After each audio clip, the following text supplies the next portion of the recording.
The crystalline ships hung in Earth's sky like suspended tears, their surfaces catching and fragmenting sunlight into prismatic displays that turned dusk into a cascade of colors. 17 vessels in total, each one larger than the largest human spacecraft ever constructed. Yet they made no move to threaten or intimidate. They simply waited. General Michael Rivera stood at the window of the United Earth Council emergency chamber, his weathered hands clasped behind his back as he studied the alien fleet. 30 years of military service hadn't prepared him for this moment. No one on Earth was prepared for first contact to come in the form of a plea for help. "Play it again," he ordered, and the Zorathian transmission filled the chamber for the 12th time that hour. The hologram materialized, a being of almost painful beauty, with crystalline features that seemed to flow like liquid glass.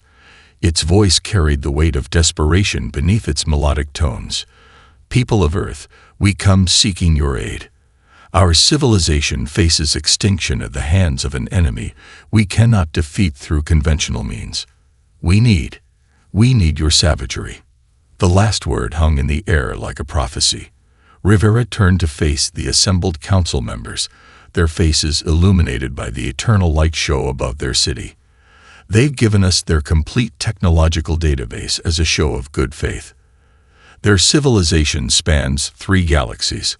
Their smallest ship could probably reduce this entire building to atoms, and they're here begging us for help."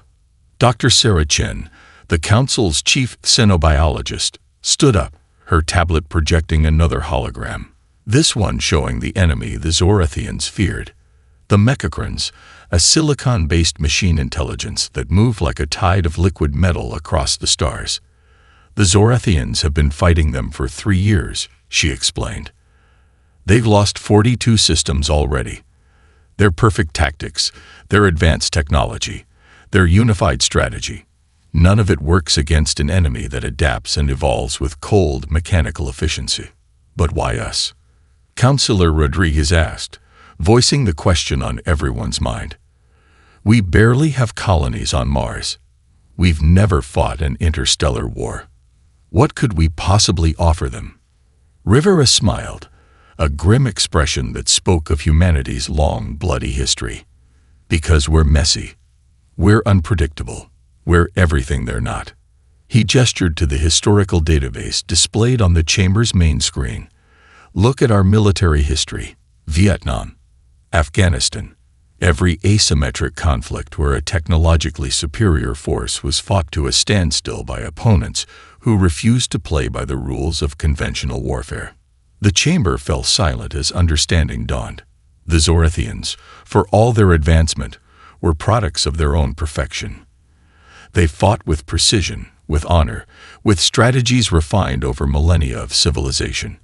And now they faced an enemy that cared nothing for the rules of engagement, that adapted faster than their perfect systems could respond.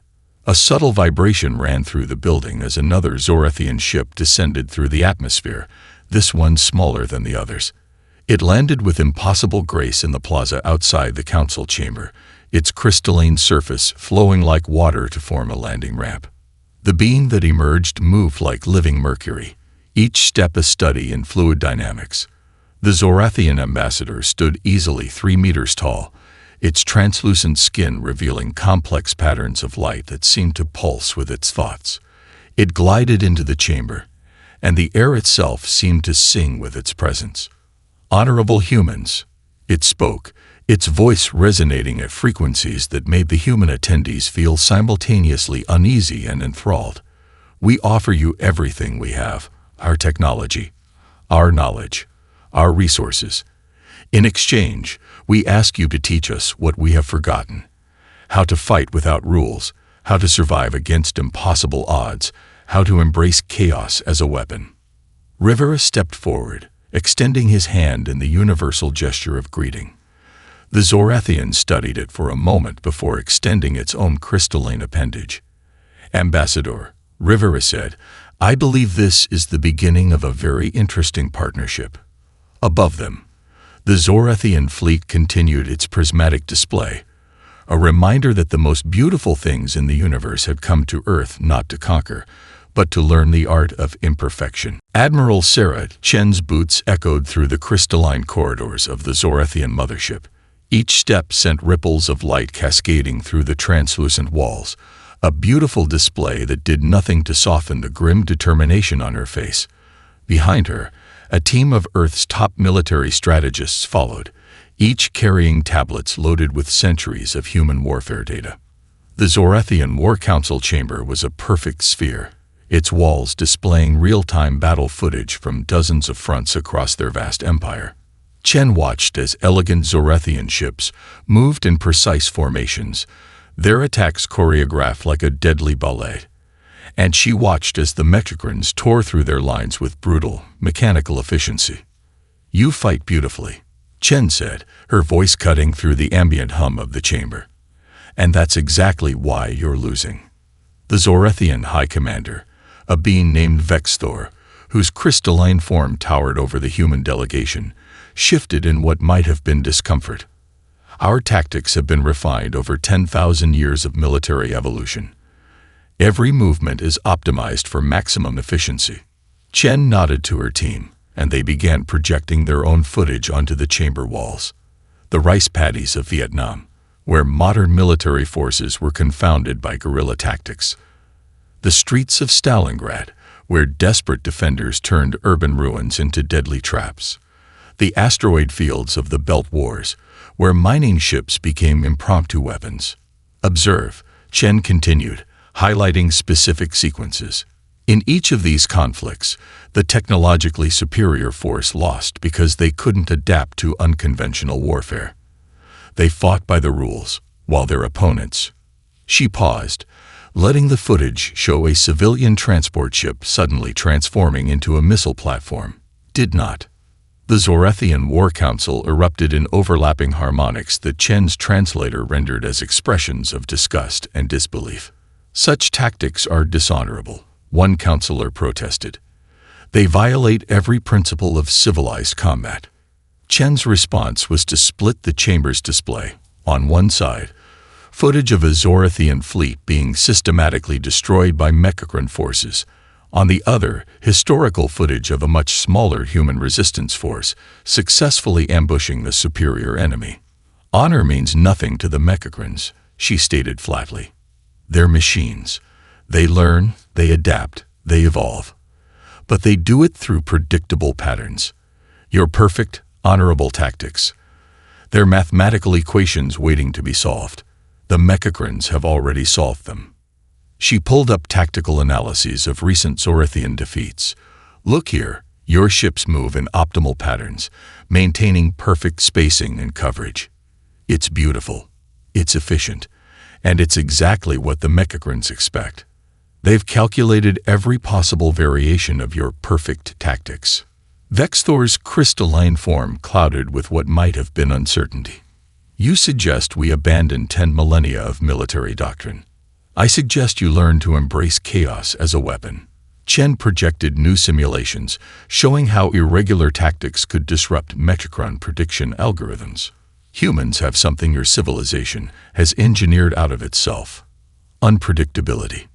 We make mistakes. We take insane risks. We try things that shouldn't work. And sometimes, against all logic, they do." The chamber fell silent as the Zorathians processed this. Finally, Vexthor spoke again, their voice resonating at frequencies that made the humans' teeth ache. "Show us more." For the next 3 hours, Chen and her team laid out centuries of human military history. They showed how inferior forces could defeat superior ones through cunning, deception, and what the Zorathians called tactical insanity. They demonstrated how apparent weaknesses could become strengths, how chaos could be weaponized. As the presentation concluded, Vexthor addressed the council. "The humans speak truth we have forgotten. In pursuing perfection, we became predictable. To survive, we must learn to be imperfect." Chen smiled grimly. "That's just the beginning. Wait until you see what happens when we combine human unpredictability with Zorathian technology. The Mechicrans won't know what hit them." Above them, the battle footage continued to play. But now, The Zorathians watched it with new eyes, seeing not just their defeats, but the possibilities hidden within their own rigid perfection. The time had come to learn a new way of war. Earth's largest shipyard, once dedicated to building colony vessels, now housed something unprecedented. Zorathian warships, their crystalline hulls catching starlight, floated in massive construction bays while human engineers swarmed over them like ants redesigning a diamond.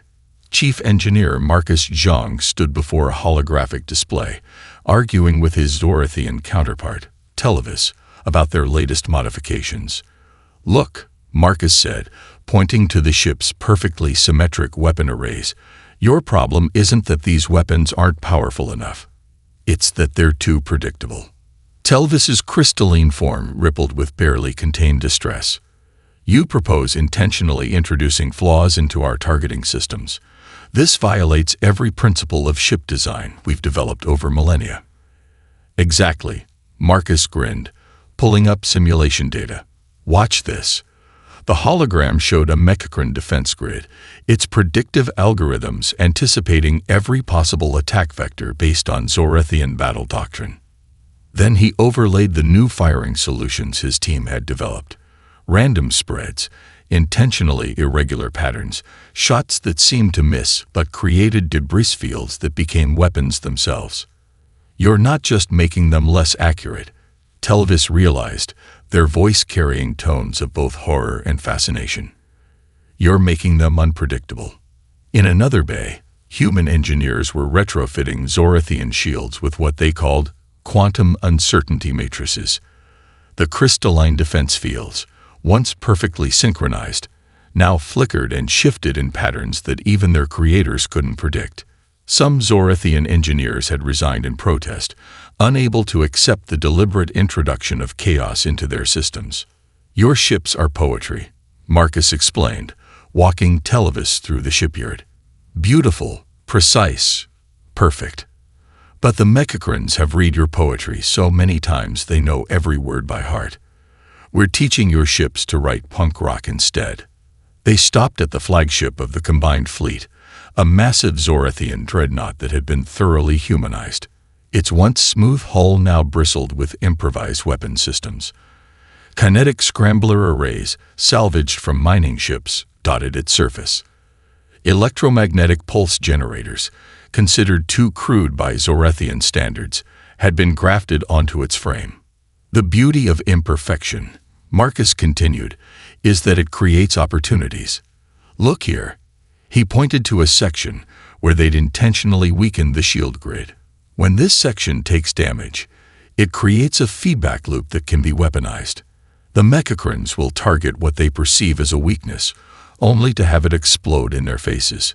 Televis studied the modifications, their crystalline structure slowly shifting from clear to a deep, thoughtful blue. "We would never have conceived of such strategies. To deliberately build flaws into our systems, it goes against everything we believe. Sometimes the strongest defense is convincing your enemy you're weaker than you are," Marcus replied.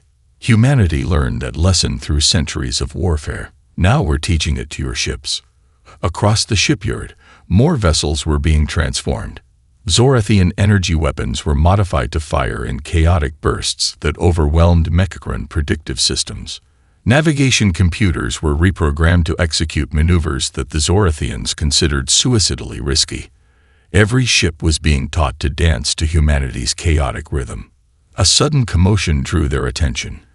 One of the modified ships was running its first trial, its weapons firing in seemingly random patterns that nonetheless formed a devastating web of destruction. The Zorathian observers watched in stunned silence as their perfect creation performed what they could only describe as a drunken ballet of death. "This," Televis finally said, their voice carrying new harmonics of understanding, "this is what you meant by controlled chaos." Marcus nodded, already sketching plans for more modifications. "The Mechacrons expect poetry. We're going to give them punk rock, death metal, and jazz fusion all at once. Let's see them calculate their way out of that." Above them, the modified flagship's shields rippled with beautiful imperfection, a testament to the marriage of Zorathian precision and human unpredictability.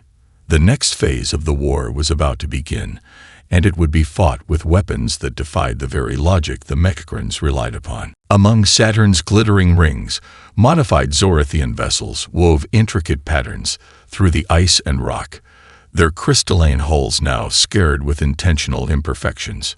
Captain James Rodriguez watched from the command deck of the training vessel Chaos Theory, as another Zorathian crew attempted to grasp the concept of strategic disorder.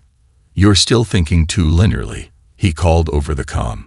"Stop trying to calculate the perfect trajectory. Feel the debris field, use it, become part of the chaos." The Zorathian ship, commanded by First Speaker Ixal, executed another mathematically precise maneuver through the rings. Perfect, beautiful, and completely predictable.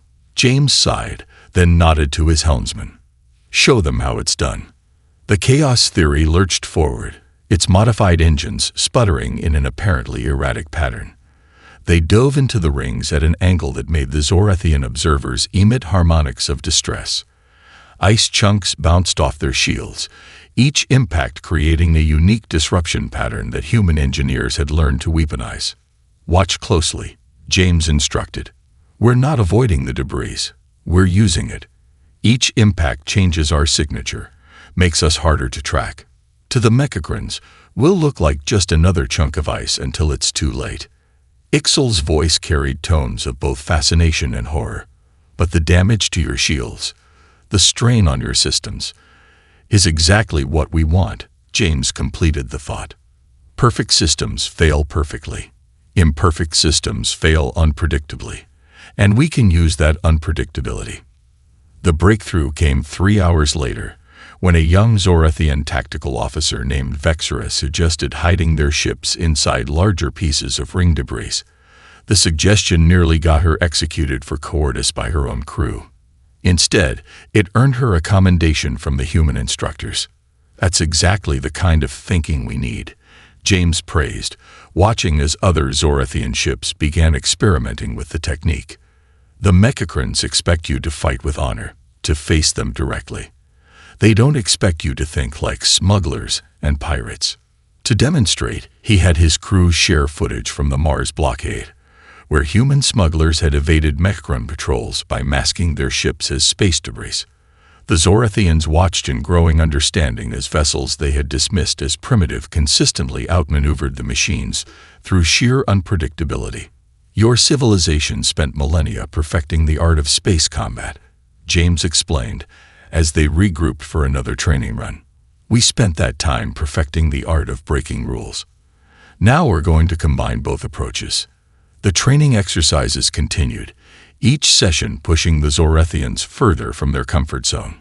They learned to use solar flares as cover, to execute random course corrections that looked like navigation errors, to turn their ships' crystalline structures into natural camouflage among the stars. The turning point came during a simulated battle, when Ixal's ship took what appeared to be critical damage. Instead of withdrawing to effect repairs, as Zorathian doctrine demanded, they used their failing systems to create a chaotic energy signature that confused the training drone's targeting systems. The successful maneuver was recorded and added to the new combat manual they were writing together. "Understand something," James addressed the combined fleet as the day's training concluded. "We're not teaching you to be humans. We're teaching you to be unpredictable. Your technology, your precision, your power, these are all strengths. But they're stronger when the enemy can't anticipate how you'll use them." As the ships docked for their rest cycle, James noticed Vexera studying the debris patterns with new eyes. "The rings," she said, her crystalline form refracting starlight in complex patterns. "They are perfect in their imperfection, like the combat doctrine we are creating." James smiled. Finally, they were beginning to understand. The Zorathians weren't learning to abandon their nature. They were learning to expand it, to embrace chaos not as an enemy of order, but as its partner in the dance of survival. Above them, Saturn's rings continued their eternal, chaotic ballet, a training ground where perfection was learning to walk hand in hand with disorder. The Mechicron processing hub hung in space like a metallic tumor, its surface writhing with nanoscale adjustments as it processed stolen resources from conquered Zorathian worlds. The combined Earth-Zorathian fleet waited in the shadow of a nearby asteroid field, their modified ships now bearing the scars of both deliberate and earned imperfection. Admiral Chen watched from the bridge of the flagship Beautiful Disaster as the final pieces of their plan fell into place. Around her, humans and Zorathians worked in harmony, their stations reflecting the merger of crystalline technology and improvised human modifications. Remember, she broadcast to the fleet, the Mechacrons have never lost a battle because they've never faced an enemy they couldn't predict. Today, we become that enemy. The first phase began with what appeared to be a catastrophic accident. 3 human cargo ships, their holds supposedly full of refined titanium, tumbled out of the asteroid field. Their trajectory suggested engine failure, their communications broadcasting panic distress calls in multiple languages. The Mechacron defense grid responded exactly as predicted. Sensor arrays focused on the apparent easy targets, their quantum processors calculating optimal intercept trajectories. They didn't notice the modified Zorathian destroyers using the cargo ship's radiation signatures as cover. Like teaching a computer to ignore a virus by making it look like normal system noise, Chen smiled, watching the first line of Mechacron defenses adjust to intercept the decoys. Launch Phase 2. The real assault began with impossible maneuvers. Zorathian warships performed what their own engineers had once considered suicidal tactics, using gravitational slingshots around debris to achieve velocities their engines alone couldn't manage. Human vessels executed random course corrections that looked like navigation errors, but were actually carefully choreographed chaos. The Mechacron prediction matrices failed catastrophically. Their quantum processors, designed to calculate perfect responses to perfect attacks, encountered an enemy that refused to follow mathematical logic. Ships appeared to break apart under fire, only to reveal that the debris was actually smaller attack craft. Damaged vessels didn't retreat but instead used their failing systems as weapons. They're adapting, Chen's tactical officer reported, watching the Mechacron response pattern shift. Their algorithms are trying to find the pattern in our chaos. Then it's time for Phase 3, Chen ordered. Release the Trojan. The cargo ships, now virtually ignored by the Mechacron defenses, suddenly changed course. Their hulls, seemingly damaged by debris, split open to reveal they weren't carrying titanium at all. They were packed with antimatter warheads, their apparent tumbling motion actually a precisely calculated approach vector. The Mechacrons realized the threat too late. Their defensive fire was perfect, precise, and completely ineffective against ships that were already destroyed. The cargo vessels slammed into the processing hub's shields at relativistic speeds, their antimatter cores detonating in a cascade that overwhelmed the hub's perfect defenses with pure destructive chaos. All ships, execute random jump patterns, Chen commanded as the explosion rippled outward.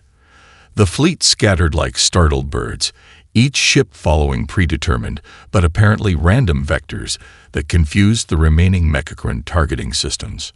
Not a single vessel was lost to the counterattack.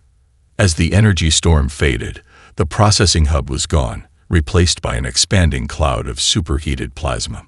More importantly, the Mechacrons had encountered something new. An enemy that used apparent weakness as strength, that turned chaos itself into a weapon. On the Beautiful Disaster's bridge, human and Zorathian crew members celebrated together. Telvis, now Chen's second in command, turned their crystalline form toward her, refracting the light of the explosion in complex patterns. We lost 3 cargo ships, they noted, their voice carrying new harmonics of understanding. In the past, such a sacrifice would have been unthinkable. Yet through their destruction, they achieved something perfect. Chen nodded, already planning their next strike. Perfect victory through imperfect means. That's the lesson humanity had to teach you. The Mechacrons can calculate every perfect attack, but they can't calculate chaos. They can't predict an enemy that embraces disorder as a strategy. Above the battlefield, the debris of their victory spiraled outward in beautiful, random patterns, a testament to the power of controlled chaos against mechanical perfection. Deep in Zorathian space, aboard the research station, Evolutionary Leap, human and alien engineers huddled over workbenches that merged crystalline technology with improvised human innovations. The air hummed with the harmonics of Zorathian speech, mixed with human exclamations of triumph and frustration. Dr. Maya Patel stood before a holographic display, her hands dancing through the projection of their latest weapon design. Beside her, the Zorathian scientist Revel watched with growing fascination as she intentionally introduced random variables into their perfect equations. Traditional Zorathian weapons, Maya explained, manipulating the hologram, are like symphonies. Beautiful, precise, predictable. But we're teaching them to improvise like jazz musicians. The weapon's energy signature fluctuated in patterns that seemed chaotic but contained hidden purpose. The testing chamber told the story of their success. Mechacron defense systems, captured during their recent victory, lay scattered across the floor. Each had been defeated not by overwhelming force, but by weapons they couldn't categorize or predict. "Watch this," Maya said, activating their latest creation. The device, a hybrid of Zorathian crystal technology and human unpredictability, pulsed with energy that shifted frequencies faster than even Zorathian sensors could track. The captured Mechacron unit attempted to adapt, its nanoscale processors racing to predict the pattern. In its attempt to counter every possible frequency, it never noticed the real attack hidden within the chaos. Revel's crystalline form shifted to a deep blue of understanding. Like your Earth game of poker, we show them all possible hands at once, forcing them to defend against everything, while our true attack requires only a single card. Exactly, Maya grinned. Their greatest strength is their ability to calculate perfect responses. So we give them too many variables to calculate. Across the station, other breakthroughs were happening. Human engineers had helped design shields that didn't just block attacks but learned from them, adapting like biological immune systems. Zorathian scientists, embracing their new understanding of controlled chaos, developed weapons that used their own damage as a power source. The most promising development came from an unlikely source. A junior human engineer accidentally crossed power conduits during an experiment, creating what should have been a catastrophic failure. Instead, the resulting energy cascade created a field that mimicked natural space phenomena. The Mechacrons, they discovered, tended to ignore what their sensors classified as natural anomalies. "It's beautiful," Revel observed, watching the artificial anomaly pulse in the testing chamber. "We spent millennia trying to eliminate such accidents from our technology. Now we cultivate them like gardens." Maya nodded, already working on ways to weaponize the discovery. "That's evolution for you. What doesn't kill you becomes a tool to kill your enemies." The station's main laboratory had become a testament to their collaboration. Zorathian crystalline computers, once configured for perfect calculation, now ran algorithms based on human neural networks, introducing controlled randomness into their processing. Weapon systems learned to think like guerrilla fighters rather than formal armies. A sudden alert drew their attention.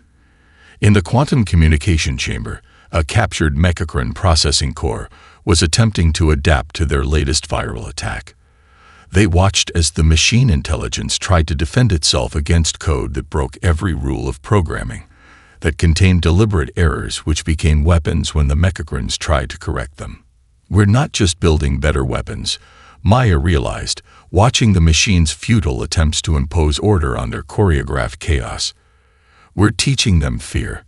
They're learning that not everything in the universe can be predicted or controlled."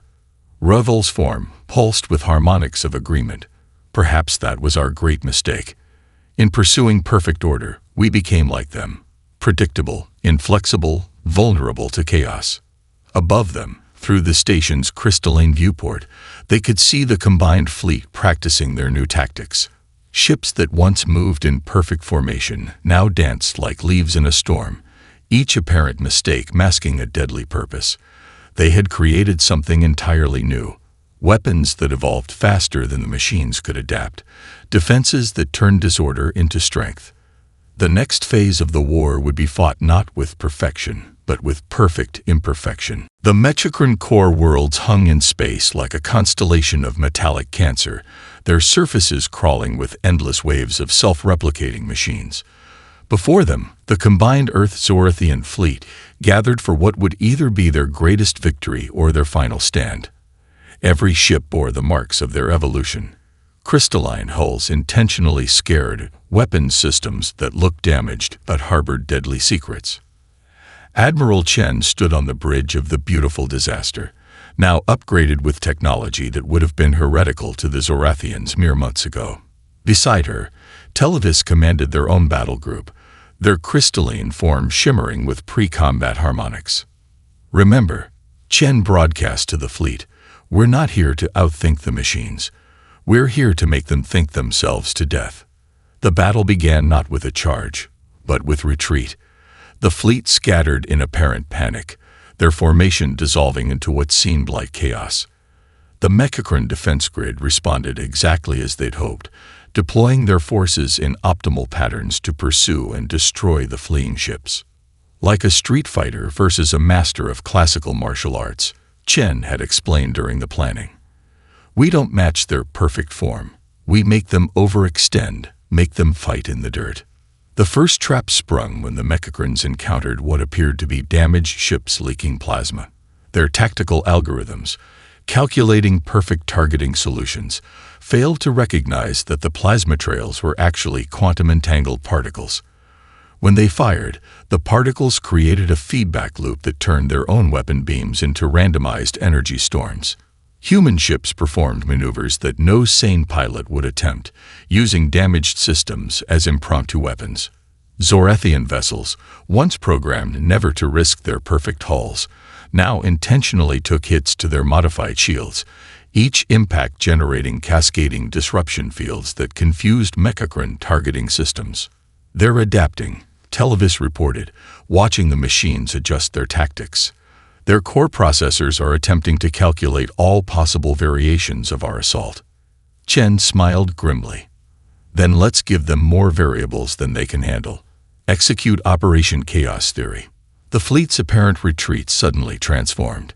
Ships that seemed to be fleeing randomly revealed they had actually been weaving an intricate web of gravitational distortions. As the Mechacran forces pushed forward, they found themselves caught in a space-time maze, where their perfect calculations became their worst enemy. Human ingenuity merged with Zorathian technology in ways that defied machine logic. Vessels appeared to break apart under fire, each fragment becoming an independent weapon platform. Others seemed to flicker in and out of existence, their modified crystalline hulls bending light in ways that made targeting impossible. The killing blow came from what appeared to be a mortally wounded Zorathian dreadnought. As Mechacran forces moved in to finish it off, the ship's seemingly random death throes revealed themselves as precise mathematical sequences, but not ones aimed at the machines. Instead, they triggered quantum resonance in the very fabric of space-time around the Mechacran core worlds.